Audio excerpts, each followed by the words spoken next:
వారందరూ దేవుని చూచారు, బాగుంది. ఆయన పాదముల కింద నిగనిగలాడు నిలయమైన వస్తువులు వంటివి, ఆకాశ నీలమైనటువంటి వస్తువులు వంటివి, ఆకాశ మండలపు తేజము వంటివి అక్కడ ఉన్నటువంటి విషయాలు కనబడతా ఉన్నాయి. అక్కడ దేవుడి దగ్గర ఉన్నటువంటి పరిస్థితులు, ఆ విషయాలు అక్కడ వర్ణించడం జరుగుతా ఉంది. నెక్స్ట్ చదవండి. ఆయన ఇశ్రాయేలులోని ప్రధానులకు ఏ హానియు చేయలేదు. వారు దేవుని చూచి అన్నపానములు పుచ్చుకుని వారికి దేవుడు ఎటువంటి హాని చేయలేదు. వారు దేవుడు చూచిన తర్వాత వారు అన్నపానములు పుచ్చుకున్నట్టుగా కూడా ఇక్కడ మనకి తెలుస్తా ఉంది. నెక్స్ట్. అప్పుడు యెహోవా మోషేతో ఇట్లా నేను నీవు కొండ ఎక్కి నా యొద్దకు వచ్చి అచ్చట నుండుము. ఓకే, ఒకసారి అర్థం. అప్పుడు యెహోవా మోషేతో ఒక మాట చెప్పారట. ఏమని చెప్పాడైనా? నీవు ఇక్కడి నుంచి కొండ ఎక్కురా అన్నాడు. అక్కడ ఉన్నటువంటి జనాలందరికీ కూడా, పెద్దలందరికీ కూడా దేవుడు కనపడడం జరిగింది.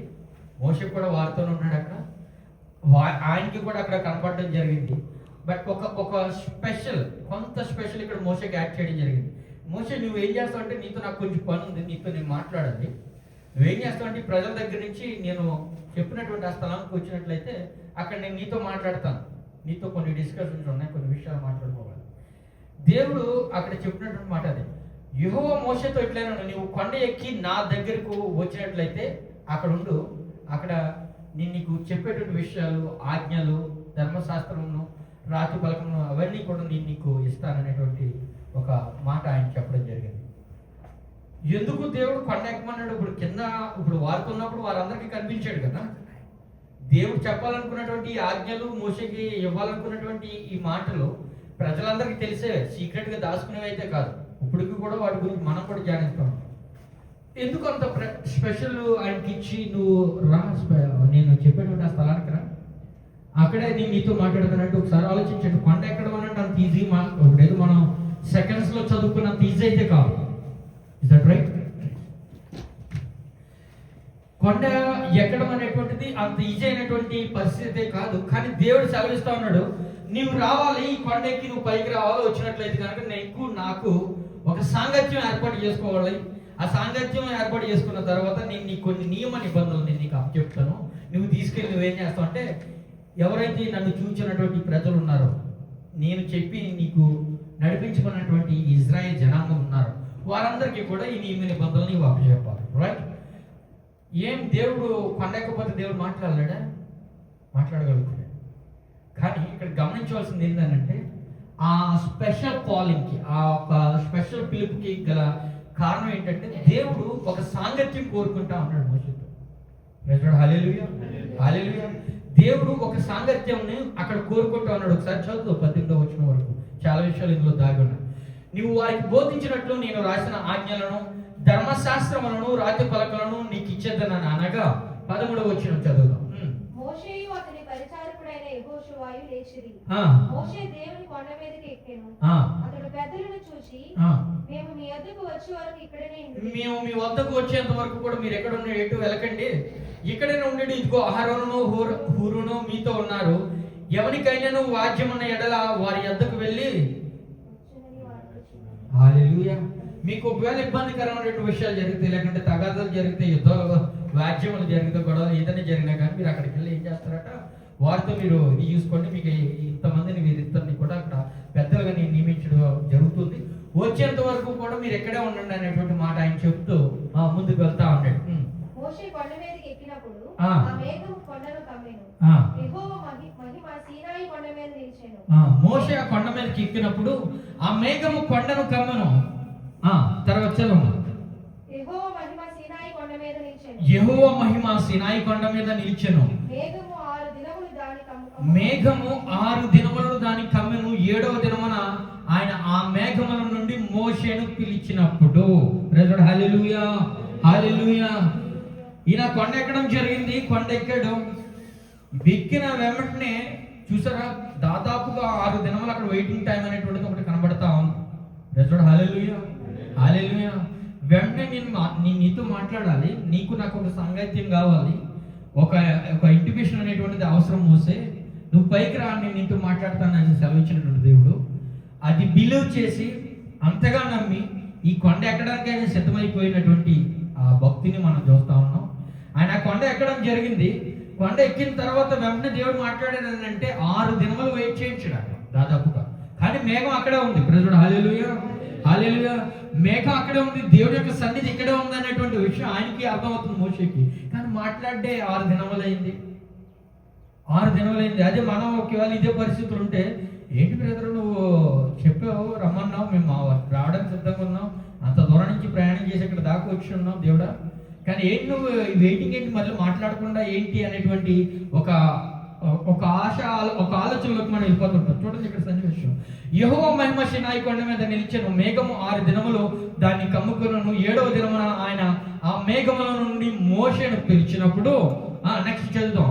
యెహోవా మహిమ ఆ కొండ శిఖరము మీద దహించు అగ్ని వలె ఇశ్రాయేలుల కన్నులకు కనబడెను. అంతకుముందు దేవుడు కనిపించాడండి, వారందరికీ కనిపించినట్టుగానే రాయబడింది. Is that right? ప్రైజ్ హల్లెలూయా, హల్లెలూయా. దేవుడు వారికి కనిపించినప్పటికీ దేవుడు చెప్పినటువంటి ఆ ఒక్క మాటను అంగీకరించి ఒక సాంగత్యం కొరకు, ఆ సన్నిహిత్యం కొరకు దేవుడి యొక్క మాటను ఆజ్ఞను తిరస్కరించకుండా కొండ ఎక్కినటువంటి మోషేకి, కొండ ఎక్కిన తర్వాత 6 దినములైన తర్వాత 7వ దినమున యెహోవా పిలిచినప్పుడు ఆ కొండ వైపే చూస్తున్నటువంటి జనములకు దేవుడు ఏ విధంగా కనబడుతున్నాడంట, ఈ విధంగా కనబడుతున్నాడో. అప్పుడు మోషే ఆ మేఘములలో ప్రవేశించి కొండ మీదకి ఎక్కాను. మోషే ఆ కొండ మీద రేయింబావులు 40 దినములు అక్కడ అగ్ని వల్ల ఆయనకి కనిపించడం జరిగింది, దహించేటువంటి అగ్ని వల్ల. ప్రైజ్ హల్లెలూయా, హల్లెలూయా, హల్లెలూయా. చూసారా, ఇప్పుడు ఇక్కడ దేవుడు కోరుకుంటుంది ఏంటనంటే ఒక సన్నిహిత్యం కోరుకుంటా ఉన్నాడు. అక్కడి నుంచి కిందకి కొండ మీద ఉన్నటువంటి మోషేతో దేవుడికి మాట్లాడడానికి ఇబ్బందికరమైనటువంటిది కాదు, ఆయన మాట్లాడలేడు అనేటువంటిది అస్సలు కాదు. సర్వ సృష్టిని సృజించగలిగినటువంటి ఆయన ఏదైనా చేయగలడు, ఏదైనా మార్చగలడు. ప్రజలు హల్లెలూయా, హల్లెలూయా. ఈ సాంగత్యం కోరుకుంటున్నాం అనేటువంటిది ఆయనకున్నటువంటి ఒక ఆశ, దేవుడికి ఉన్నటువంటి ఒక ఆశ. ఇది ఇప్పుడే కాదు, ఆది కాండంలో కూడా మనం చూసినట్లయితే ఏదోను తోటలో ఆ దంపతులు ఇద్దరు అక్కడ నివసిస్తూ ఉంటున్నప్పుడు దేవుడు నేరుగా వచ్చి వారితో సాయంత్రకాల సమయంలో వారితో మాట్లాడినట్టుగా మనం చూస్తుంటాం. Is that right? ఆ సాంగత్యమును వారు కోల్పోయినటువంటి పరిస్థితిని కూడా చూస్తాం. ఎప్పుడు ఆ పండు తిన్న తర్వాత దేవుడు వచ్చినప్పుడు వీళ్ళు భయపడి దాక్కున్నట్టుగా, ఒక సాంగత్యమునకు దూరంగా ఉన్నట్టుగా మనకి కొన్ని వచనాలు అక్కడ కనబడతా ఉంటాయి. అక్కడితో దేవుడు ఓకే, వీరు ఏదో మనుషులు కాబట్టి వీరు తప్పిదం చేశారు, ఇంకా వీరితో ఈ సాంగత్యం నాకు అవసరం లేదు అని అనుకున్నటువంటి పరిస్థితి అయితే లేదు. మరలా మనుషుల్ని ఆయన ఏర్పాటు చేసుకోవడం జరిగింది. అక్కడి నుంచి నేరుగా వారితో మాట్లాడడం జరిగింది. ఈరోజు నేను అంటాను, అక్కడ ఉన్నటువంటి ఆ పెద్దలు, అక్కడ ఉన్నటువంటి ఆ మిగతా జనం ఎవరైతే ఉన్నారో వారంతా కూడా నిజంగా చాలా అదృష్టం చేసుకున్నాడని అనుకోవాలి. దేవుడు వారు చూడగలిగారు. దానికి మించినటువంటి మరొక మెట్టు దేవుడితో సాంగత్యం చేసేటువంటి కృప, దేవుడితో ఆ సహవాసం చేసేటువంటి కృప మోషేకు దక్కింది. ప్రైజ్ హల్లెలూయా, హల్లెలూయా. నేనేమంటున్నానంటే, ఈరోజు భక్తి జీవితంలో ఉన్నటువంటి మన ఈ పరిస్థితి జీవితంలో దేవుణ్ణి చూడడం అనేటువంటిది, దేవుణ్ణి నేను కన్నులారా నేరుగా చూశానని నిజంగా వచ్చి సత్యంగా వచ్చి సాక్ష్యం చెప్పమంటే అందరి వల్ల ఇది కాదు. అందరూ కూడా మాట చెప్పలేరు. నేను దేవుణ్ణి చూచాను, నా కళ్ళలారా నేను చూశాను, ఆ ప్రెజెన్స్ నేను అనుభవించాను అనేటువంటిది అందరి వల్ల చెప్పలేరు. కానీ ఇక్కడ ఇంకొకటి, దానికంటే అత్యద్భుతమైనటువంటిది దేవుడి యొక్క ఆశ ఏదైతుందో, దేవుడి యొక్క ఆశ ఏమని చెప్పాను, మనతో ఆ సాంగత్యం చేయడం, మనతో ఆ సహవాసం చేయడం. అవాదంగా రోజు వచ్చి దేవుడు నేరుగా ఎట్లా ప్రతి విషయం మాట్లాడేవాడు. దేవుడు మోషేని కొండ మీదకి పిలిచి తన స్థావరం దగ్గరికి తీసుకెళ్ళి తనతో ఏ రకంగా మాట్లాడాడో, దేవుడు అదే రీతిగా తన కుమారుడు కుమార్తెలని పిలువబడుతున్నటువంటి మనందరితో కూడా అదే సంగత్యం సన్నిహిత్యంగా ఉండాలని ఆయన కోరుకుంటా ఉన్నాడు. ప్రైజ్ హల్లెలూయా, హల్లెలూయా. ఇది ఆయన ఆశ ఉన్నది. అయితే ఈ సిచ్యువేషన్లో, ఇలాంటి పరిస్థితుల్లో ఆ రోజు ఆ భక్తులు చేసినటువంటి రీతిగా, ఆ సాంగత్యాన్ని కోరుకునేటువంటి రీతిగా, ఆ సన్నిహిత్యాన్ని కోరుకునేటువంటి రీతిగా మన ఈ పరిస్థితులు ఉన్నాయా లేదా అనేటువంటిది ఒకసారి మనం చూసుకోవాలి. ఒకవేళ నిజంగానే ఆ పరిస్థితుల్లోనే ఉన్నాం, మనం దేవుని యొక్క పరిశుద్ధతను తీసుకుని ఆయన యొక్క నీతిని మనం క్యారీ చేస్తూ మన జీవితాలని విశ్వాసంలో త్రొట్టిల్లకుండా మేము కాపాడుకుని మేము బ్రతుకుతున్నాం బ్రదర్ అని అంటే కనుక ఐఎమ్ వెరీ హ్యాపీ బ్రదర్, నేను దాని గురించి చాలా సంతోషిస్తూ ఉంటున్నాను. అయితే నేను అడిగే ప్రశ్న ఏంటంటే, మరి అలాంటి సాంగత్యం, అలాంటి సన్నిహిత్యం దేవుడితో నీకుందా అని అడుగుతా ఉన్నాను ఈరోజు. ప్రజలు హల్లెలూయా, హల్లెలూయా. ఒకవేళ ఉంటే అది ఏ విధంగా ఉండాలి, అది ఏ విధంగా మనం దాన్ని బలపరుచుకోవాలి, ఏ విధంగా ఆ సాన్నిహిత్యాన్ని మనం పెంచుకోవాలి? ఒక ప్రశ్న.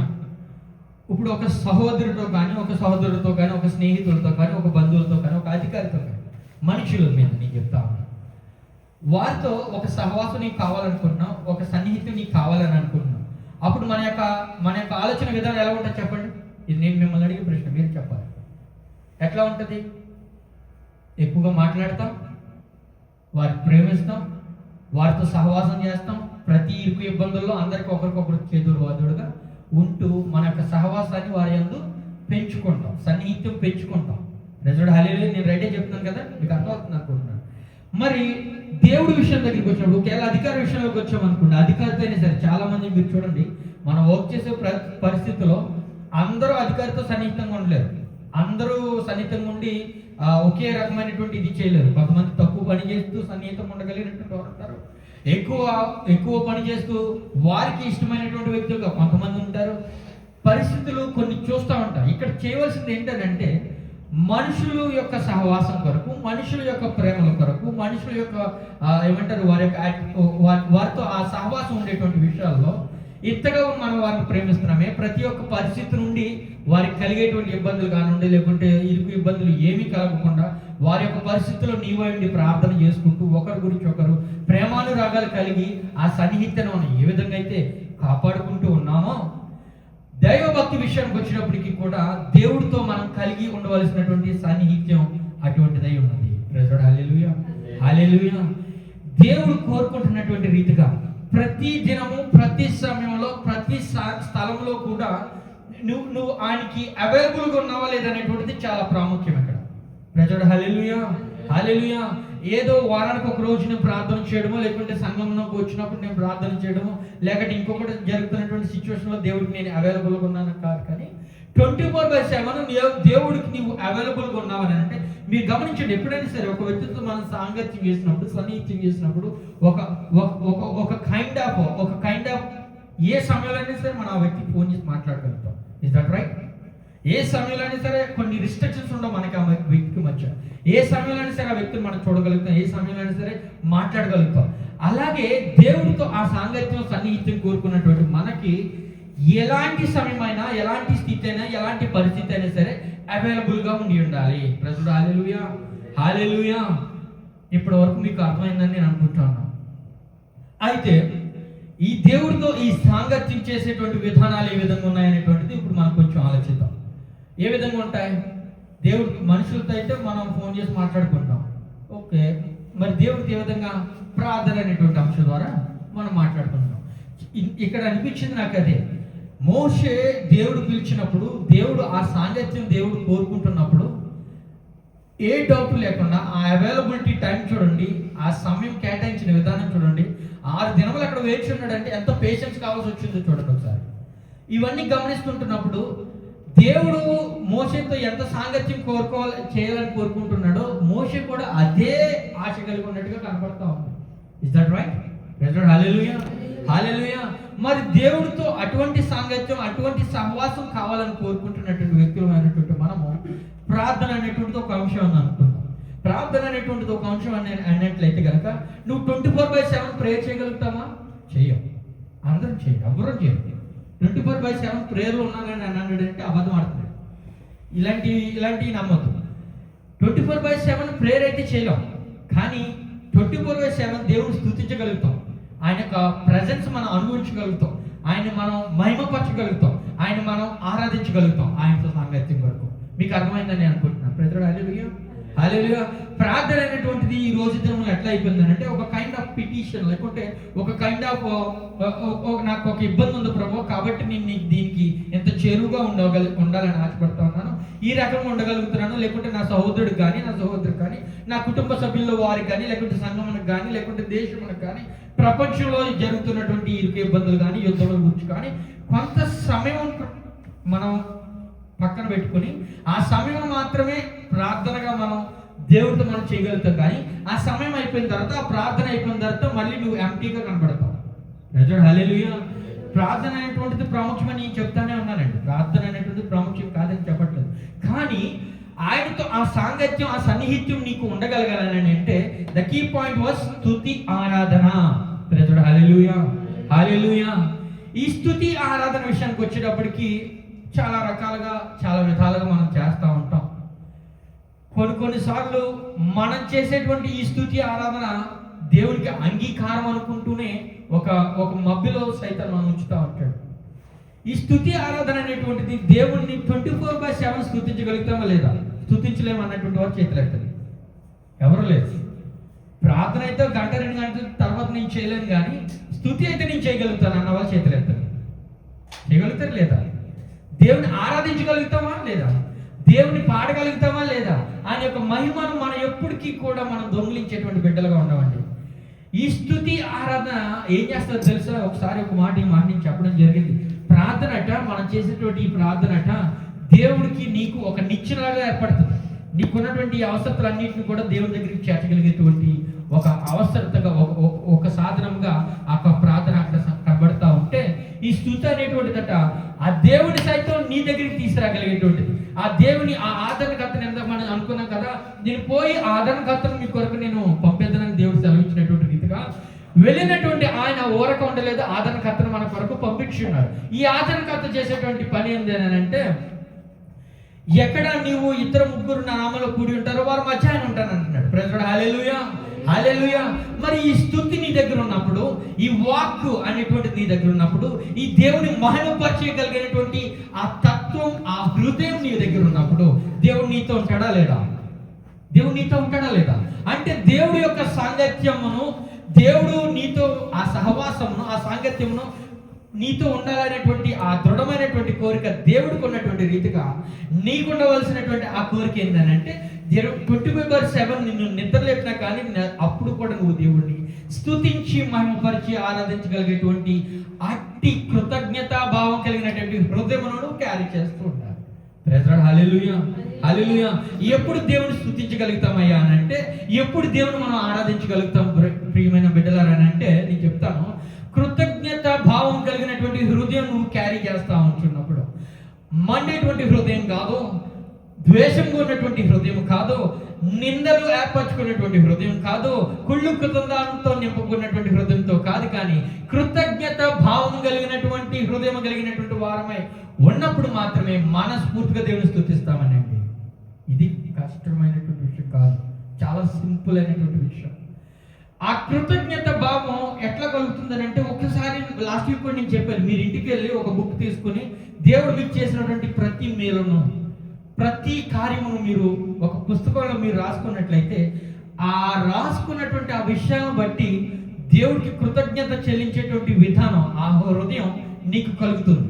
ప్రైజ్ లార్డ్, హల్లెలూయా, హల్లెలూయా. ప్రతి ఒక్కరు ఇది చేయలేరు. కార్యములు పొందుకుంటాం, కార్యముల కోసం ప్రార్థన చేస్తాం, కార్యాచరణ చేస్తూ ఉంటాం, దేవుడితో నేను సహవాసం చేస్తున్నాను అని అనుకుంటూనే ఆయన కృతజ్ఞత సమర్పించలేనటువంటి పరిస్థితి, మనస్ఫూర్తిగా ఆరాధించలేనటువంటి పరిస్థితి, మనస్ఫూర్తిగా దేవుని స్తుతించలేనటువంటి పరిస్థితి. దేవుడి సన్నిధిలో ఆరాధనకు మనం నిలబడుతున్నామని అంటే చప్పట్లు కొట్టలేనటువంటి పరిస్థితి ఎందుకు ఈరోజు మన ముందుకు వస్తుందో తెలుసా? ఆ హృదయం, ఆ కృతజ్ఞత భావం కలిగినటువంటి ఆ హృదయం మన మధ్యలో లేదండి. ఎక్కడో అది మనం మిస్ అయిపోయాం. దేవుడు నీకు తెలుసా, దేవుణ్ణి ఆరాధించాలని అంటే, దేవుని మహిమపరచాలంటే కొన్ని పద్ధతులు ఆయన ఏర్పాటు చేస్తున్నాడు, కొన్ని విధానాలు ఆయన ఏర్పాటు చేస్తున్నాడు. బైబిల్ గ్రంథంలో చూసినట్లయితే మోకరించి ఆరాధన చేసేటువంటి వ్యక్తులను చూస్తాం. నిలబడి ఆయన వచ్చి రాగానే ఆయన యొక్క ప్రజెన్స్ ఇక్కడ ఉందని తెలియగానే సాష్టాంగ పడి ఆరాధన చేసినటువంటి వ్యక్తులను మనం చూస్తాం. పరిస్థితులు విక్షాభిన్నమైపోయినటువంటి పరిస్థితుల్లో కూడా దేవుని ఆరాధించినటువంటి భక్తులు మనం చూస్తాం. వారు ఎందుకు అట్టి కార్యములు వారు పొందుకోగలిగారు, వారు ఎందుకు వారి జీవితాల్లో ఇట్టి రీతిగా వారు నిలబడగలిగారు, వారి గురించి మనం మాట్లాడుకుంటున్నాం అని అంటే, ఈ రోజు మనం అది లేనటువంటి పరిస్థితి కాబట్టి. హల్లెలూయా, హల్లెలూయా. అదే మన జీవితంలో ఉన్నట్లయితే, మన ఈ సాక్షి జీవితాన్ని బట్టి, దేవుడికి మనం ఈ అర్పించినటువంటి ఒక కృతజ్ఞత భావం బట్టి మన గురించి కూడా దేవుడు అంతే రీతిగా సంతోషపడతారు. ప్రైజ్ హల్లెలూయా, హల్లెలూయా. ఆయన మహిమపరచు నిమిత్తము నిన్ను నన్ను ఏర్పరచుకున్నాడు, అది దొంగిలించేందుకు కాదు. ప్రైజ్ హల్లెలూయా, హల్లెలూయా. ఎట్టి రీతిగా ఆయన మహిమపరుస్తావు, ఎట్టి రీతిగా ఆయన స్తుతిస్తావు, ఎట్టి రీతిగా ఆయనకి ఆ ఆరాధన నువ్వు చేస్తున్నావు అనే దాని మీద ఆయన యొక్క మహిమను నువ్వు దొంగిలిస్తున్నావా లేదనేటువంటిది ఆధారపడి ఉంది. ప్రైజ్ హల్లెలూయా, హల్లెలూయా. ఆయన ఏర్పరచుకున్నాడు, తగు రీతిగానే ఆయన ముందుకు నడిపించాలనుకుంటున్నాడు. కొన్ని విషయాలు మనం చూద్దాం. 2 కొరింథీయులకు రాసినటువంటి పత్రిక 3వ అధ్యాయం 15వ వచనం. 2 కొరింథీయులకు 3వ అధ్యాయం 15వ వచనం నుంచి 18వ వచనం వరకు ఒక మాట మనం చదువుకుందాం.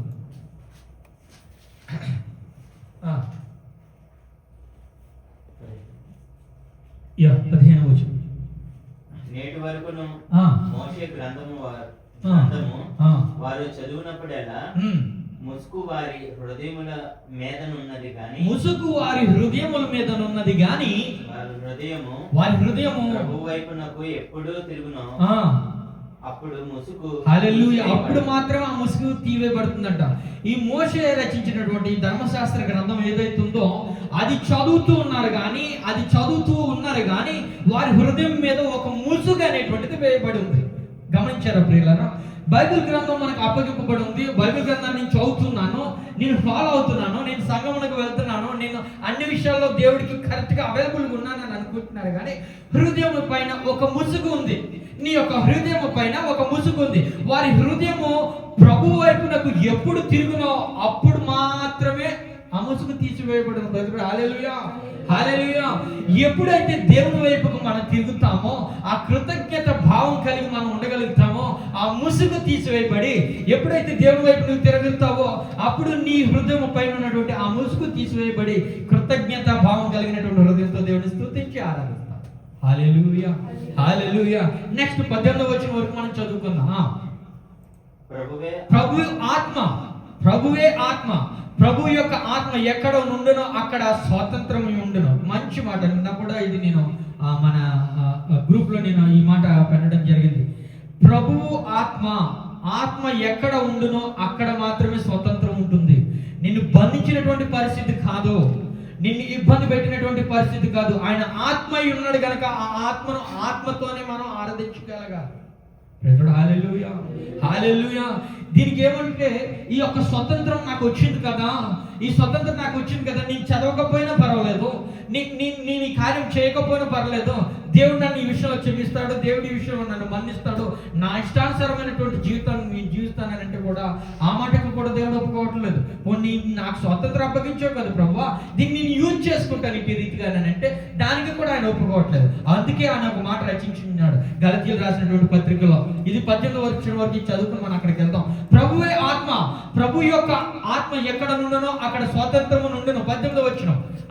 మనమందరము ముసుగు లేని ముఖముతో ప్రభు యొక్క మహిమను అద్దము వలె ప్రతిఫలింప చేయొచ్చు, మహిమ నుండి అధిక మహిమను పొందుచు ప్రభువగు ఆత్మ చేత ఆ పోలికగానే మార్చబడి ఉన్నాము. ప్రజలు హల్లెలూయా, హల్లెలూయా. మనం అందరం నట ఆ ముసుగు ఏదైతుందో ఆ ముసుగును పక్కకి తీసి ఆయన ముఖమును చూచుచు అద్దము వలె ప్రతిబింబముగా ఆయన యొక్క స్వారూప్యంలోనికి మనం ఎదుగుతూ ఆయన యొక్క స్వారూప్యంలోనికి ఎదిగినటువంటి మన ఈ జీవితాల్లో ఆ మహిమ నుండి అధిక మహిమ పొందు నిమిత్తము. ప్రజలు హల్లెలూయా, హల్లెలూయా. ఎప్పుడు ఈ మహిమ నుండి అధిక మహిమ నువ్వు పొందగలుగుతావు తెలుసా? ఆయన ప్రెజెన్స్ నీ దగ్గర ఉన్నప్పుడు, ఆయన నీతో ఉన్నప్పుడు, ఆయన సాంగత్యం నువ్వు కోరుకున్నప్పుడు, ఆ సాంగత్యంలో ఆ సన్నిహిత్యంలో ఆయనతో పాటు నీవు ఉన్నప్పుడు, ఆయన మనసు పూర్తిగా ఆరాధించగలిగినప్పుడు, మన మధ్యలో ఉంటానటువంటి దేవుడు మన మధ్యలో ఉన్నప్పుడు మహిమ నుంచి అధిక మహిమలోనికి నేను తీసుకువెళ్తాడు. హల్లెలూయా, హల్లెలూయా. కాబట్టి ఈ ముసుగు నీ హృదయంపై ఏదైతే ఉందో దాన్ని తొలగించుకోవాలి. దేవునికి మహిమ కలుగును గాక. హల్లెలూయా, హల్లెలూయా. ఆ కృతజ్ఞత భావం నీ హృదయంలోనికి రాకపోవడానికి ఏదైతే ఒక ముసుగు కప్పబడి ఉందో దానిని తీసివేయాలి.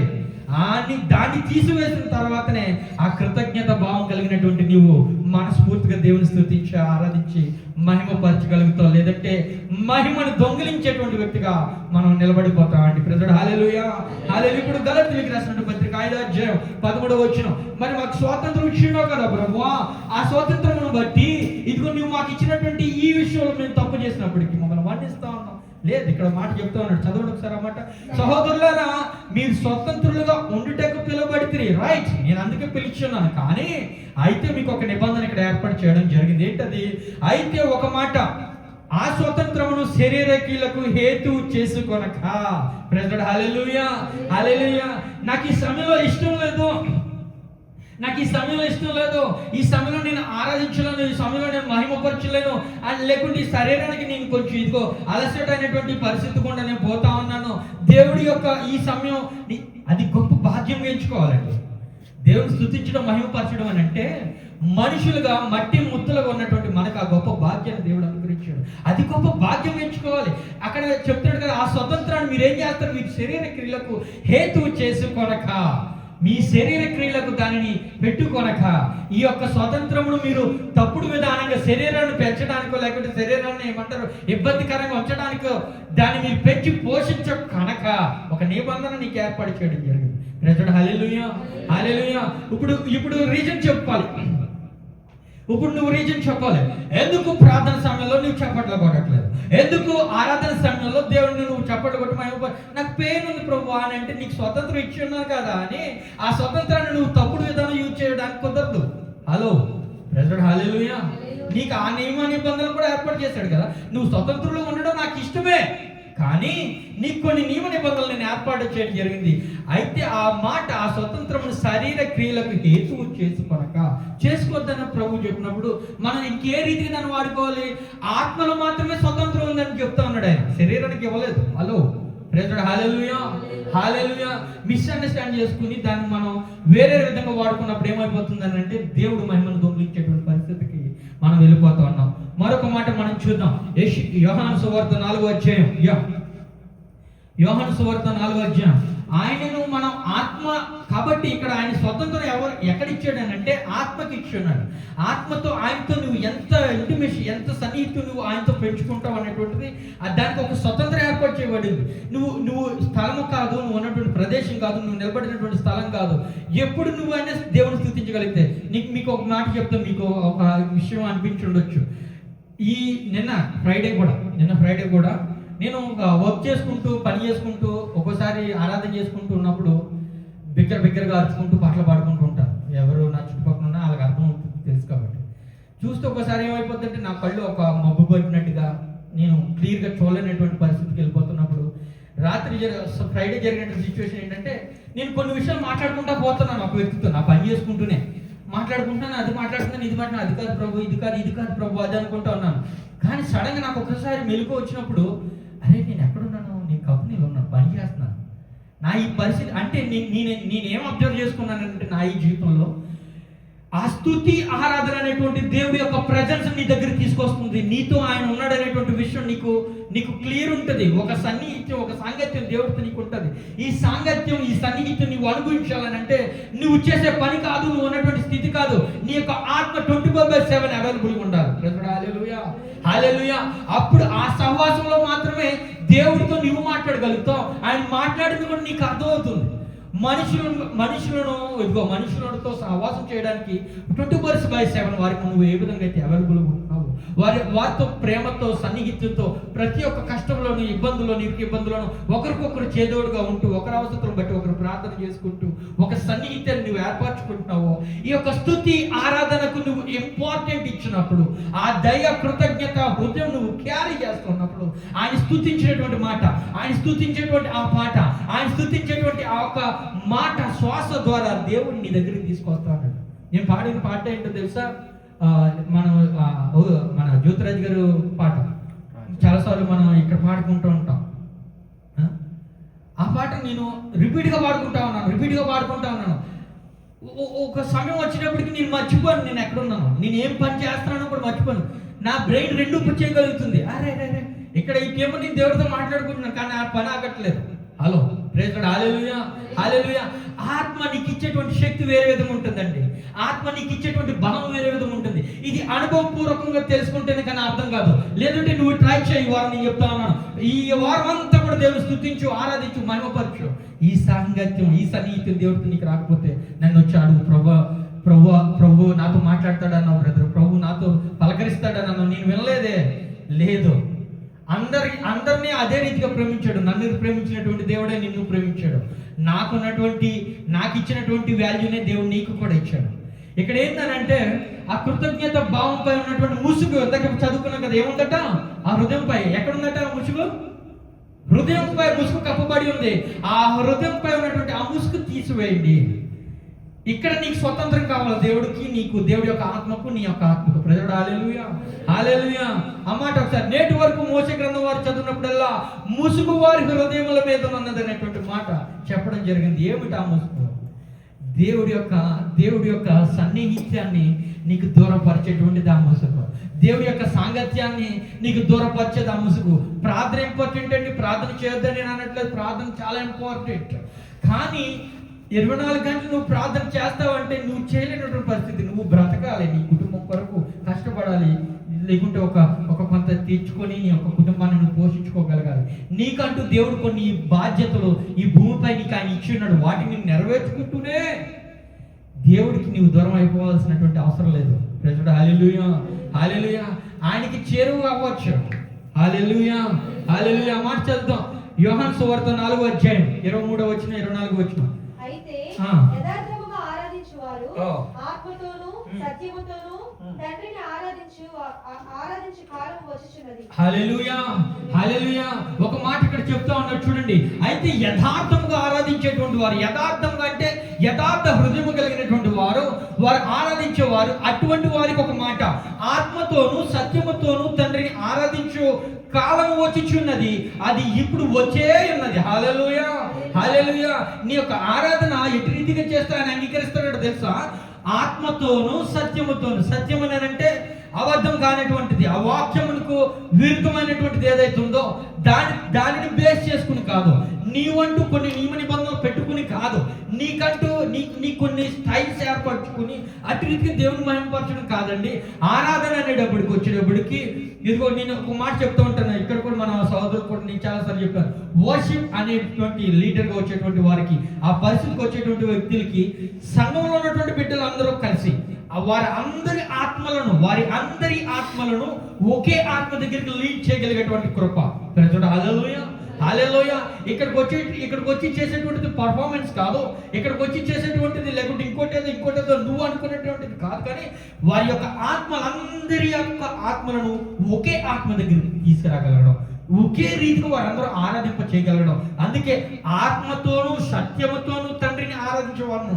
ప్రజలు హల్లెలూయా, హల్లెలూయా. అది ఇప్పుడు నువ్వు వచ్చినది, తన్ను ఆరాధించేవారు అట్టివారే కావాలని తండ్రి కోరుకుంటూ ఉన్నాడు. ఎవరు చెప్తా ఉన్నాడు? దేవుడు చెప్తా ఉన్నాడు. మాట ఏంటంటే ఆ కాలం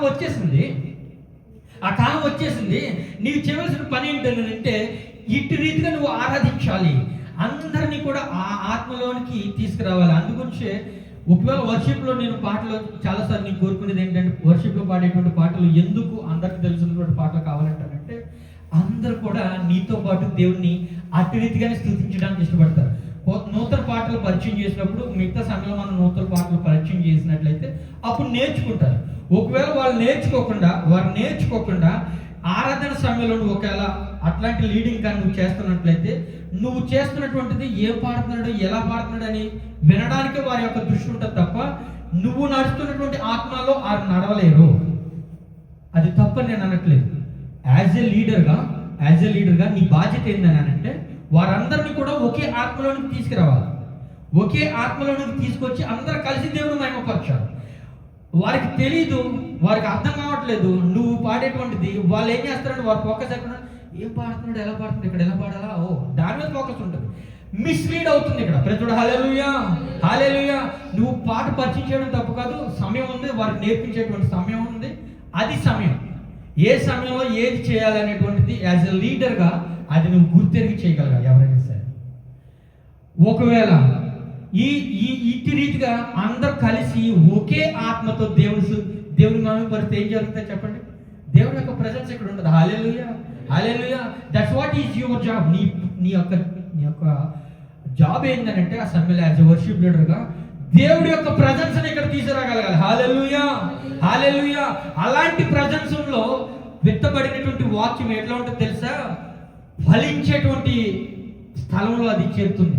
ఎందుకంటే ఆ హృదయం, ఆ కృతజ్ఞత కలిగినటువంటి హృదయం అక్కడ ఓపెన్ చేయబడుతుంది. ఆ కృతజ్ఞత కలిగినటువంటి ఆ హృదయం ఎప్పుడైతే ఆ ముసుగు తీసివేయబడిందో, వ్యక్తపడినటువంటి ప్రతి ఒక్క వాక్యము కూడా ఫలిస్తుంది. దానికి కారణం వర్షిప్. హల్లెలూయా, హల్లెలూయా. లేకుంటే ఇక్కడ నేను నిలబడి ఆ ముసుగు వేసుకున్నటువంటి నీపై ఎన్ని ప్రసంగాలు చేస్తే ఉపకారం ఉంది, ఎన్ని రాళ్ళు విసిరితే ఉపకారమే ఉంది, ఎంతగా గతిస్తే దేవుడు మాట్లాడితే ఉపకారం ఉంది, వెంటనే మర్చిపోతాం. హృదయంలో ఫలించదు. హల్లెలూయా, హల్లెలూయా. గమనించండి, worship is very important, very very important. చాలా ప్రాముఖ్యం కలిగింది. ఆ ఆరాధన చేసేటువంటి వారు అంతే ఇంపార్టెంట్గా ఉంటే, ఆ ఆరాధన నడిపింపబడుతున్నప్పుడు నిలబడినటువంటి విశ్వాసులు కూడా చాలా కేర్ఫుల్గా ఉండాలి. ఇది ఆరాధన సమయం, దేవుడు మహిమపరుస్తున్నటువంటి సమయం. ఈ సమయంలో నేను ఇదిగో ఇటు రీతిగా ఉన్నట్లయితే ఆ దేవుని యొక్క మహిమను నేను దొంగిలించినటువంటి వాడను, దొంగిలించినటువంటి దానిని అవుతున్నాను. కనుక ఈ సమయం, ఈ యొక్క సమయంలో ఎంత స్థిరత్వంగా దేవుణ్ణి, ఫోకస్డ్గా దేవుణ్ణి నేను ఆరాధించగలుగుతానో అంత ఫోకస్డ్గా దేవుని ఆరాధించగలగాలి. హల్లెలూయా, హల్లెలూయా. లేకుంటే ఆయన యొక్క ప్రజెన్స్ నీవు పొందుకోలేవు, ఆయన యొక్క సన్నిహిత్యాన్ని నువ్వు పొందుకోలేవు, ఆ సాంగత్యాన్ని నీవు చెందలేవు. అదన్నీ ఏం చేస్తుందంటే నీ యొక్క ఆశీర్వాదం నుంచి నిన్ను దూరం పరిస్తే ఆ పరిస్థితికి నిన్ను తీసుకువెళ్తా ఉంది. ప్రజలు హల్లెలూయా, హల్లెలూయా. 24వ వచనం చదువుకున్నామమ్మా. దేవుడు ఆత్మ కనుక ఆయన ఆరాధించేవారు ఆత్మతోను సత్యముతోనే మాత్రమే ఆరాధించగలరు. That you cannot bring your kind of styles. కానీ చాలా విషయాలు ఇక్కడ ఇప్పుడు ఈ వర్షిప్ చేసేటువంటి విషయాల్లో కార్పొరేట్ వర్షిప్ అనేటువంటి కొన్ని థీమ్స్ ఏర్పాటు చేయబడ్డాయి. ఈ కార్పొరేట్ వర్షిప్ అని కొన్ని థీమ్స్ ఏర్పాటు చేసి కొన్నిసార్లు ఏమనుకుంటున్నారు అని అంటే, ఆరాధన అనేటువంటి ఒక్క ఓడిని పట్టుకుని చాలాసార్లు పాడుతూ ఉంటారు. ఒకసారి చెప్పండి, అసలు ఆరాధన అనేటువంటి దానికి ఒక మీనింగ్ చూసుకుని ఆరాధన అనేటువంటిది ఒక సమూహం. మనం దేవుడు స్తుతించి ఆరాధించి చేసి ఆయన మహిమపరచగలిగేటువంటి ఒక సమూహానికి కావాల్సినటువంటి ఒక పర్యాయ పదంగా కనబడుతుంది. ఆరాధన అనేటువంటిది మాత్రమే వర్షిప్ కాదు.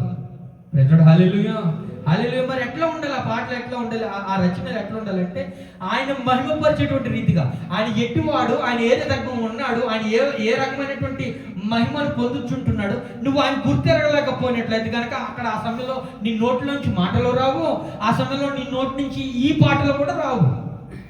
కార్యం చేయాలనేటువంటి కోరిక ఆరాధనలు పాడేటువంటి పాట కాదు.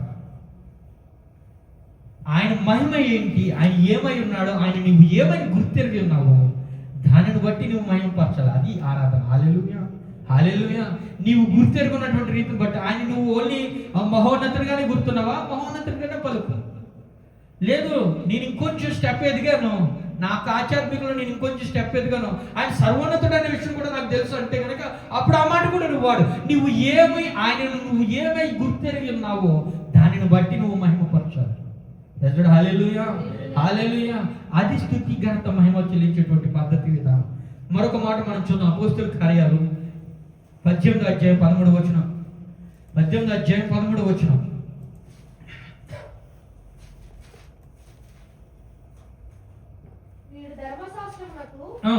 వ్యతిరేకంగా దేవుని ఆరాధించుటకు జనులను ప్రేరేపించున్నాడని చెప్పి పౌలు నోరు తెరిచి సరిపోతుంది. 13వ వచనం. వీడు ధర్మశాస్త్రమునకు వ్యతిరేకముగా దేవుని ఆరాధించుటకు జనులను ప్రేరేపించుతున్నాడని చెప్పారు. అసలు ఈ మాట బైబిల్ గ్రంథంలోనే ఉందా? అసలు ఈ ధర్మశాస్త్రం అంటే బైబిల్కు విరుద్ధమైనటువంటి ఆరాధన ఇంప్లిమెంట్స్ అనేటువంటిది సంఘంలో ఉండడానికి వీల్లేదు. అలాంటి ఆరాధన అనేటువంటిది కూడా లేకుండా లేదు, ఖచ్చితంగా ఉంది. వీడు ధర్మశాస్త్రమునకు వ్యతిరేకముగా బైబిల్ చెప్పుతున్నటువంటి ఆ ఆరాధనకు విరుద్ధమైనటువంటి దానిగా దేవుని ఆరాధించుటకు జనులను ప్రేరేపిస్తున్నాడట.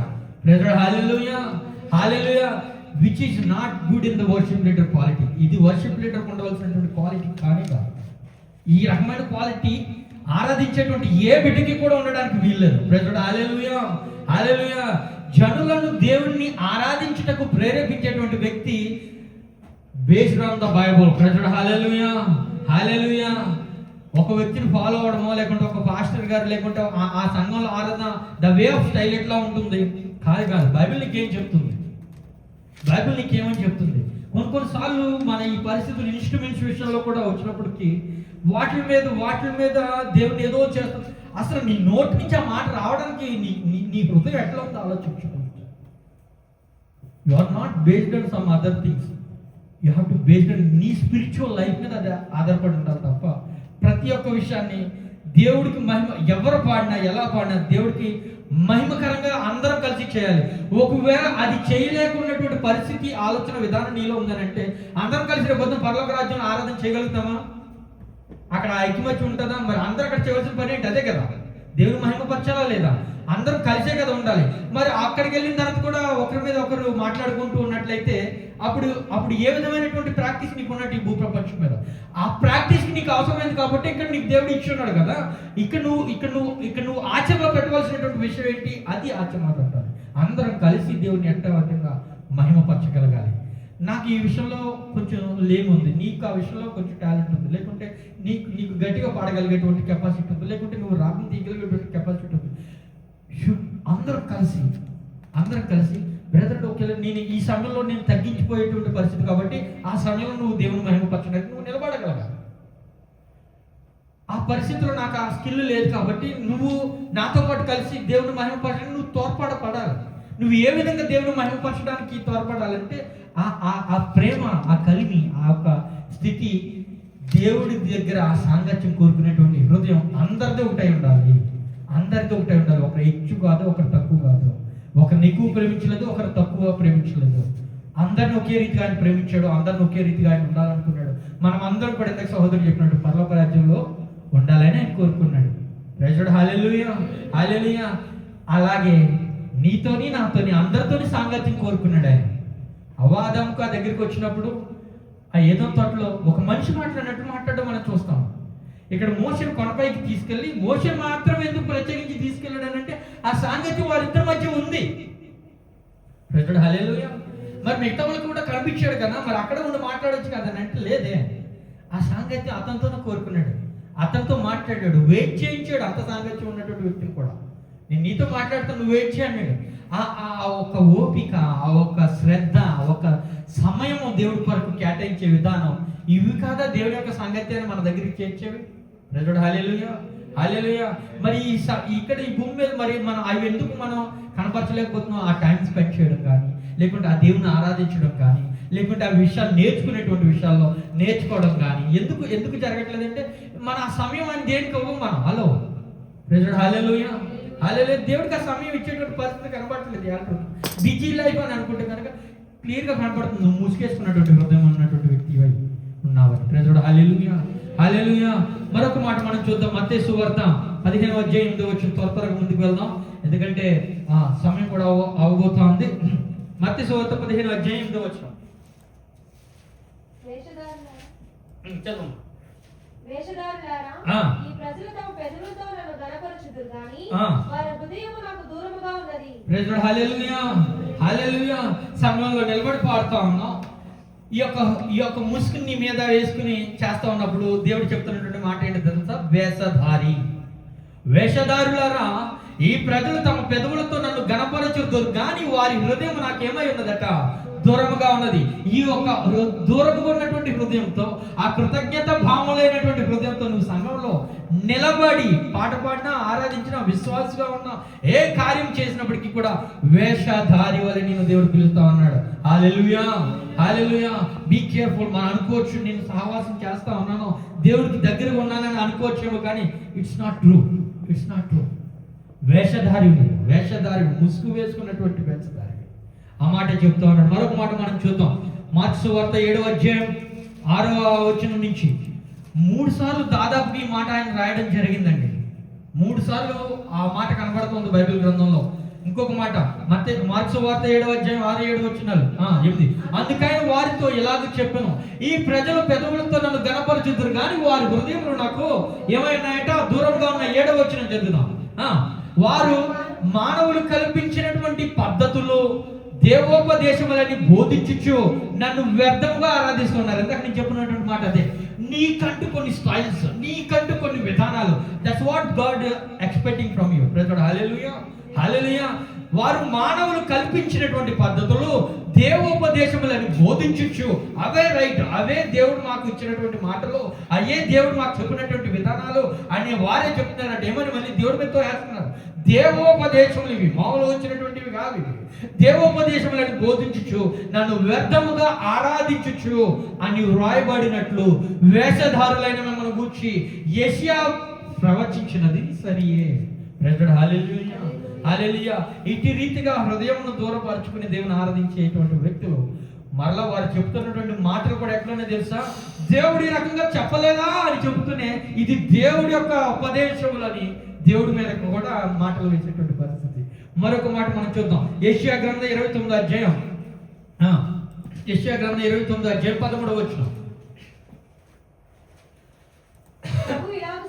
ప్రభు ఇలాగు సెలవిచ్చి ఉన్నాడు, ఈ ప్రజలు నోటి మాటలతో నా యొద్దకు వచ్చుచున్నారు, పెదవులతోనే నన్ను గణపరచుచున్నారు కానీ వారి హృదయంలో నాకు దూరంగా చేసుకొని ఉన్నారు.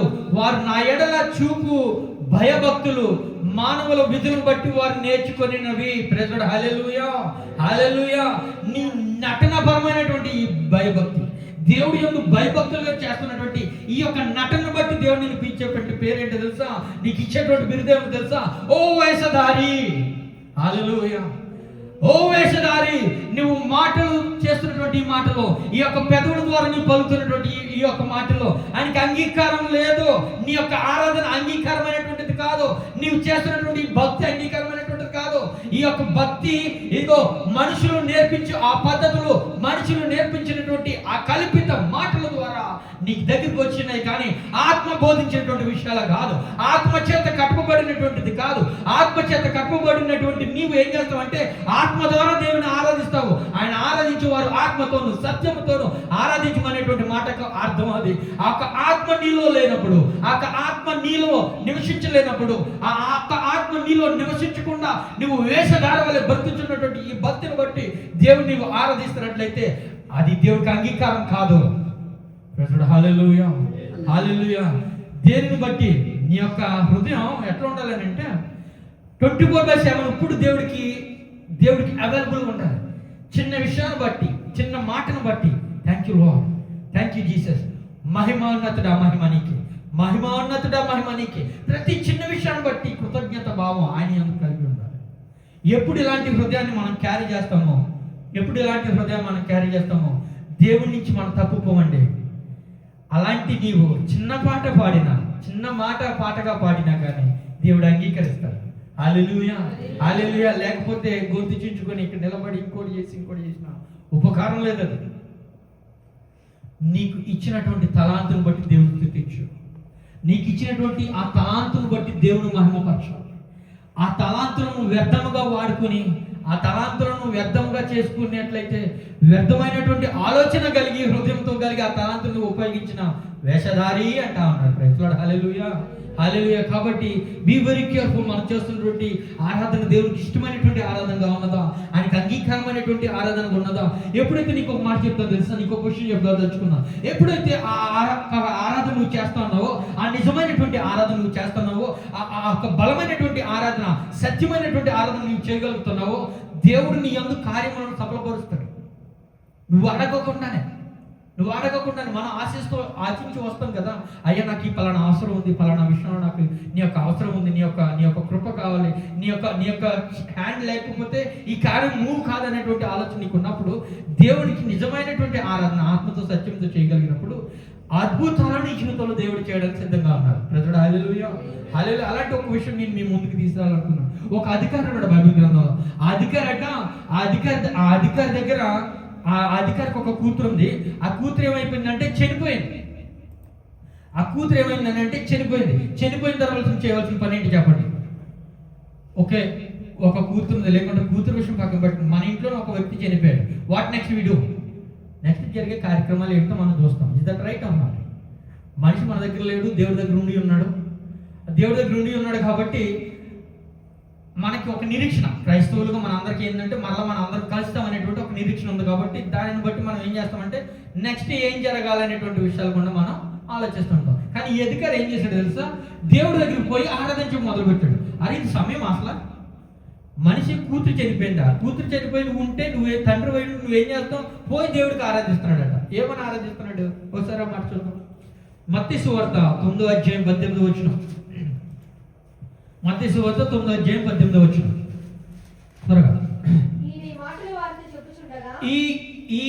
ఆయన ఈ మాటలు వారితో చెప్పుచుండగా ఇదిగో ఒక అధికారి వచ్చి ఆయనకు మొక్కి నా కుమార్తె ఇప్పుడు చనిపోయిందయ్యా, అయినను నీవు వచ్చి నీ చెయ్యి ఆమె మీద ఉంచును, ఆమె బ్రతికేనను. ప్రజలు హల్లెలూయా. ఆయన వచ్చి మొక్కుతూ అన్నాడు. మొక్కడం అని అంటే ఒకసారి మీరు అదే మాట ఒకసారి ఇంగ్లీష్ ట్రాన్స్లేషన్ లో మనం చూసుకున్నట్లయితే ఆ మొక్కడం అనేటువంటి దాన్ని వర్షిప్ అనేటువంటి మాట అక్కడ రాయడం జరిగింది. వర్షిప్ అనేటువంటి మాట అక్కడ తీసేద్దాం, పర్లేదు. మత్తయి సువార్త 9వ అధ్యాయం 18వ వచనం. అక్కడ ఆ మాట ఏమంటే రాయబడి ఉందంటే వర్షిప్ అంటే ఆ అధికారి దేవుడి దగ్గరికి వచ్చి బిడ్డ చనిపోయింది, బిడ్డ ఇంకా ఆసుపత్రిలో లేదు, లేకుంటే అనారోగ్యంతో లేదు, ఇంకొక పరిస్థితి లేదు, ఇంకొక పరిస్థితి లేదు, అయిపోయింది, ఫినిష్, చనిపోయింది. కానీ ఆ అధికారి వచ్చి ఏం చేస్తున్నాడు తెలుసా? దేవుడి దగ్గరికి వచ్చి వర్షిప్ చేస్తున్నాడు, ఆరాధన చేస్తున్నాడు, దేవుడిని అడుగుతున్నాడు, అయ్యా నా కుమార్తె చనిపోయింది, ఈ విషయం నాకు కూడా తెలుసు, చనిపోయిందని నేను కూడా డిక్లేర్ చేస్తాను, కానీ నాకు ఒక నమ్మకం ఉంది, నాకు ఒక విశ్వాసం ఉంది, ఏంటో తెలుసా? నీవు వచ్చి చేస్తే కనుక నా కుమార్తె లేచి నిలబడుతుంది. హల్లెలూయా, హల్లెలూయా. చూద్దాం. While he speak these things unto them, behold they came to the. అక్కడ ఆ మాట మీరు చూసినట్లయితే నాకు చాలా సంతోషం అనిపించింది. అసలు పరిస్థితి ఏంటి, సిచ్యువేషన్ ఏంటి? అక్కడ అంటాడు అదిగో అండ్ వర్షిప్డ్ హిమ్ అనేటువంటి మాట. ఎట్లా ఆయన వచ్చి వర్షిప్ చేశాడు ఆ పరిస్థితిలో? అరే ఎంత బాధ. నాకైతే లాస్ట్ ఈ మధ్య రీసెంట్ విషయంలోనే కొన్ని ఎమోషనల్ గుండా పోతా ఉన్నప్పుడు సడన్గా నా కూతురికి వివాహం అయిపోతే నా దగ్గర నుంచి వెళ్ళిపోతుందని ఆలోచన వచ్చింది. తెలియకుండానే కళ్ళలో నీళ్ళు తిరుగుతా ఉన్నాయి నాకు. రేపొద్దున ఇస్తే నా దగ్గర నుంచి వెళ్ళిపోతుందా అని. ఒక తండ్రిగా ఒక కూతురు పట్ల అంత ఎమోషనల్ అయిపోతున్నటువంటి చాలా ఇయర్స్ ఉంది ఇంకా. కానీ ఆ ఆలోచన నాకు చాలా బాధ కలిగజేసింది. కూతురు చనిపోతే ఈ తండ్రి ఏం చేస్తాడు చూసారా? వెళ్ళి దేవుడి దగ్గరికి వర్షిప్ చేస్తా ఉన్నాడు. ఆ వర్షిప్ చేయడం వల్ల దేవుడు ఏం చేశాడు తెలుసా? దేవుడు అది ఆ ఆరాధన దేవుడు ఆయన అంగీకరించి ఆ బిడ్డను బ్రతికించడం జరిగింది. ప్రజలు హల్లెలూయా, హల్లెలూయా. పరిస్థితి ఏదైనా, స్థితి ఏదైనా, ఆ ఆరాధన చేసేటువంటి ఆ హృదయం చూసారు ఆ తండ్రిది, అది ఇంపార్టెంట్, అది గమనించుతాడు దేవుడు. అందుకే ఆరాధించేవారు ఆత్మతోనూ సత్యముతోనూ హృదయంలో కృతజ్ఞత భావం కలిగి దేవుని ఆరాధించగలరు ఉండాలి. దేవుని మహిమ కలుగుగాక. హల్లెలూయా, హల్లెలూయా. ఆ తండ్రికి ఒక మాట తెలుసు, ఏంటంటే ఈ మరణ జీవాలు ఏవైతే ఉన్నాయో అవి ఆయన చేతులు ఉన్నాయి. మా ప్రకటన గ్రంథంలో 1వ అధ్యాయంలో ఆ మాట రాయబడి ఉంటుంది 8వ వచనంలో. జీవ మరణములు తలపు చెవులు ఆయన చేతిలో ఉన్నాయనేటువంటి మాట ప్రకటన గ్రంథం 1వ అధ్యాయం 8వ వచనం.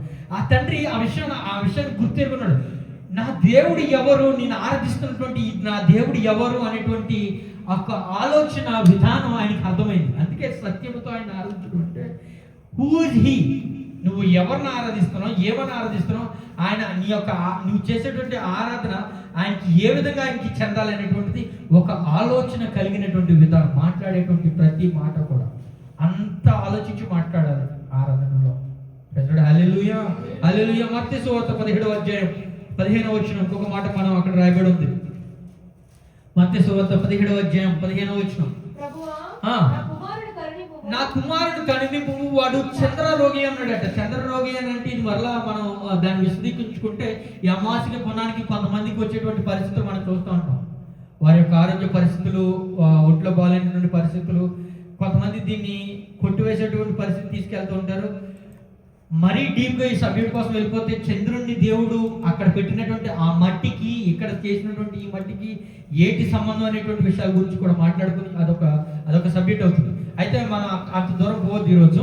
నా కుమారుడు కరుణింపు, వాడు చంద్రరోగి మిక్కిలి బాధపడుతున్నాడు, ఏదైనా అగ్నిలోను నీళ్ళలోను తరచు వాడు పడిపోతా ఉన్నాడంటూ ఆ కుమారుని గురించి చెబుతూ కిందకి వెళ్ళినట్లయితే, నీ శిష్యులు యొద్దకు వాడిని తీసుకొని వచ్చేది కానీ వారు వాడిని స్వస్థపరచలేకపోయారు అనేటువంటి మాట చెప్తూ ముందు ఒక మాట ఉంటుంది. దానికంటే ముందు ఆ తండ్రి వచ్చి విధానం ఎట్లా ఉంటుందో తెలుసు, దేవుడి దగ్గరికి మోకరి వెళ్తాడు అనమాట. ఆయన్ని సంధించగానే ఆ తండ్రి ఏం చేస్తాడో తెలుసా? ఆయన దగ్గరికి వచ్చి మోకాళ్ళు ఉన్నది ఆ మాట రాయబడి చూడు 14వ వచనంలో. వారు జనసమూహం వద్దకు వచ్చినప్పుడు ఒకడు ఆయన యొద్దకు వచ్చి ఆయన ఎదుట మోకాళ్ళలోని, ప్రజలు హల్లెలూయా, హల్లెలూయా, పరిస్థితి ఆయన మోకాళ్ళలోని దేవుణ్ణి ఆరాధించినట్టుగా మనం చూస్తూ ఉంటాం. ఆ కుమారుడి యొక్క స్వస్థత విషయమై దేవుడు ఆయన ఆరాధించినటువంటి ఆ పద్ధతిని బట్టి ఆ హృదయాన్ని గుర్తెరిగినటువంటి దేవుడు స్వస్థత చేకూర్చడం జరిగింది. నేను అదే అంటున్నాను, మనస్ఫూర్తిగా విధానాలు కొన్ని ఉన్నాయి. ఎందుకు నిలబడాలి ప్రభు దగ్గర మనం ఆరాధన చేస్తున్నప్పుడు నిలబడని అంటారు, ఎందుకు మోకరించాలి అని అంటే కనుక ఇన్ని రీజన్స్ ఉన్నాయి. ప్రతిదీ కూడా ఒక పద్ధతి, ఒక క్రమ ప్రకారంగా ఆయన ఈ సత్యమును మీరు తెలుసుకోవాలనే ఉద్దేశంతోనే ఈ బైబిల్ గ్రంథంలో ఆయన రచించడం జరిగింది. ప్రతి దానికి నీవు కొన్ని పద్ధతులు ఏర్పరచుకొని, నీవు కొన్ని స్టైల్స్ ఏర్పరచుకొని, నీవు కొన్ని విధానాలు ఏర్పరచుకొని చేస్తే అది అంగీకారం కాదని దేవుడు సెలవిస్తా ఉన్నాడు. ప్రజలు హల్లెలూయా హల్లెలూయా. ఆరాధన అనేటప్పటికి ఒక రెస్పెక్ట్ కావాలి. ఆరాధన అనేటప్పటికి ఒక గౌరవమైనటువంటి విధానం మన హృదయంలో కలగాలి. ఈ రోజు నుంచి ఒక గౌరవమైనటువంటి థాట్ మన హృదయంలో కలగాలి. Yes we worship to him. దేవుడిని నేను ఆరాధించబోతున్నాను. ఒక గౌరవనీయులైనటువంటి అధికారి నా దగ్గరికి వచ్చినప్పటికీ నా అటెన్షన్ ఎట్లా ఉంటుంది, నాకు నడవడిక విధానం ఎట్లా ఉంటుంది, నాకు ఒక పద్ధతి ఎట్లా ఉంటుంది. సర్వోన్నతుడైనటువంటి దేవుడిని ఇక్కడ తీసుకురాబోతున్నాం, ఇక్కడ ఆయన ఉండబోతున్నాడు. How I behave. ప్రజలు హల్లెలూయా హల్లెలూయా. నాకు పద్ధతి ఏ విధంగా ఉండాలి, నాకు విధానం ఏ విధంగా ఉండాలి అనేటువంటిది ఇవన్నీ దేవుడు చూస్తున్నాడు కాబట్టి వారు స్వస్థత చేకూర్చాడు. అక్కడ చూస్తున్నాడు కాబట్టి చనిపోయిన అమ్మాయిని తిరిగి బతికించగలిగాడు. ప్రజలు హల్లెలూయా హల్లెలూయా. మరొక మాట చదువుకుని మనం ముగించుకుందాం. లూకా సువార్త 24వ అధ్యాయం 41వ వచనం నుంచి ఒక మాట. 41వ వచనం నుంచి లూకా సువార్త 24వ అధ్యాయం 49వ వచనం. ఇదిగో నా తండ్రి వాగ్దానం చేసినది మీ మీదకి పంపుచున్నాను. నా తండ్రి వాగ్దానం చేసినది మీ మీదకి పంపుచున్నాను. మీరు పైనుండి శక్తి పొందు వరకు, ఆయన యొక్క ఆత్మశక్తిని మీరు పొందు వరకు పట్టణంలో నిలిచి ఉండడని వారితో చెప్పాను. తర్వాత ఆయన బెతనియా వరకు వారిని తీసుకొని పోయి చేతులెత్తి వారిని ఆశీర్వదించెను. ఆయన వారిలో నుండి ప్రత్యేకింపబడి పరలోకమునకు ఆరోహణమైన. ప్రజలు హల్లెలూయా. తర్వాత చదువుమా. వారు ఆయన నమస్కారం చేసి మహా ఆనందముతో యెరూషలేమునకు తిరిగి వెళ్ళి ఎడతెగక దేవాలయంలో ఉండి దేవుని స్తోత్రం చేయుచుండెరి. ప్రజలు హల్లెలూయా హల్లెలూయా. ఇక్కడ దేవుడు వారితో ఒక మాట చెప్పడం జరిగింది. నేను ఇక్కడ నుంచి వెళ్తాను, ఆశీర్వదించి మీకు ఒక మాట చెప్పబోతున్నాను. నేను పోయి ఏం చేస్తానట, మీకు ఆదరణకర్తను మీ కొరకు నేను పంపిస్తాను అనేటువంటి మాట చెప్పినప్పుడు వారి కార్యం పొందలేదు. ఇది జరగబోతుంది అనేటువంటి విషయం వారికి తెలిసి విన్నటువంటి ఆ ఒక కార్యమును బట్టి, విన్నటువంటి ఆ ఒక మాటను బట్టి వారు ముందుగానే దేవుడికి ఏం చేయడం మొదలుపెట్టారు, కృతజ్ఞతాస్తుతులు స్తోత్రం మొదలుపెట్టారు. ఎడతెగక దేవాలయంలోనికి వెళ్ళి అక్కడ ఉండి స్తోత్రములు చేయించూ ఉండిరట. ప్రజలు హల్లెలూయా హల్లెలూయా. ఎప్పుడు ఆయన రాబోతున్నాడు అనేటువంటి విషయాన్ని గమనించినటువంటి దేవుని బిడ్డలు అయినప్పుడు ప్రజలు హల్లెలూయా హల్లెలూయా. చాలాసార్లు దేవుడి దగ్గర మనం అడుగుతున్నప్పుడు అది మనం పొందుకున్నామనేటువంటి ఆ కృతజ్ఞత భావం కలిగినప్పుడు కూడా మన యొక్క ఆరాధన విధానం వేరేగా ఉంటుంది. నువ్వు చేసినటువంటి ఆ స్తోత్రమును బట్టి, నీవు చెల్లించినటువంటి ఆ ఆరాధన బట్టి ఆ కార్యం దేవుడు చేయడానికి సంసిద్ధుడై ఉన్నాడు. ప్రజలు హల్లెలూయా హల్లెలూయా. ఇబ్బంది వచ్చినప్పుడు దేవుడి దగ్గరికి వచ్చి ఆరాధించడం చూస్తాం. అనారోగ్యంతో నుంచి వచ్చినప్పుడు దేవుడి దగ్గరికి వచ్చి ఆరాధించడం చూస్తున్నాం. ఇదేంటంటే నెక్స్ట్ లెవెల్ అన్నమాట. దేవుడు నా యందు ఖచ్చితంగా ఈ కార్యం చేయబోతున్నాడు, ఇది నేను పొందుకోబోతున్నాను అనేటువంటి ఒక నిరీక్షణ కలిగి దేవుని ఆరాధించడం. ప్రజలు హల్లెలూయా హల్లెలూయా. ఇట్టి నిరీక్షణ మన అందరి జీవితంలో మనకు అవసరం. పద్ధతులు ఏర్పరిచాడు దేవుడు, ఆ సన్నిహిత్యాన్ని కోరుకున్నాడు. మనం ప్రార్థన చేసుకుందాం. ప్రతి ఒక్కరు కూడా ఈ సమయంలో ప్రార్థనకి ఏకీభవిద్దాం. కళ్ళు మూసుకున్నట్లయితే, ప్రతి ఒక్కరు కూడా కళ్ళు మూసుకున్నట్లయితే దేవుడు ఒక సన్నిహిత్యాన్ని కోరుకుంటా ఉన్నాడు, ఒక సాంగత్యాన్ని దేవుడు కోరుకుంటా ఉన్నాడు. ఆ రోజు ఆ దంపతులతో ఏదో తోటలో ఆయన మాట్లాడేటువంటి రీతిగా, ప్రియ సహోదరుడు ఆయన కార్యములు నీవు పొందుకునే నిమిత్తము నిన్ను మరింత చెక్కుతా ఉన్నాడు. ఆయన ఆశీర్వాదమును నీకు అనుగ్రహించే ఆ ఆశీర్వాదం నీవు పొందుకునే రీతి నిమిత్తము నిన్ను ఇదిగో మలచాలని ఆశపడతా ఉన్నాడు. ఒకవేళ దేవుడు నీతో మాట్లాడినట్లయితే కనుక, దేవుడు నీతో మాట్లాడినట్టు, దేవుడు నీతో సంధించినట్టు నీకు అనిపించినట్లయితే కనుక, నీవు దీనికి ఒబే అయినట్లయితే కనుక, నిరీక్షణ కలిగి నీ జీవితంలో ఆయన చేయబోతున్నటువంటి కార్యం బట్టి ఈ దినం నుండి ఆయన స్తుతులు పెట్టడం నేర్చుకో. ఆయన మనకి ఇవ్వబోతున్నటువంటి ఒక పరలోక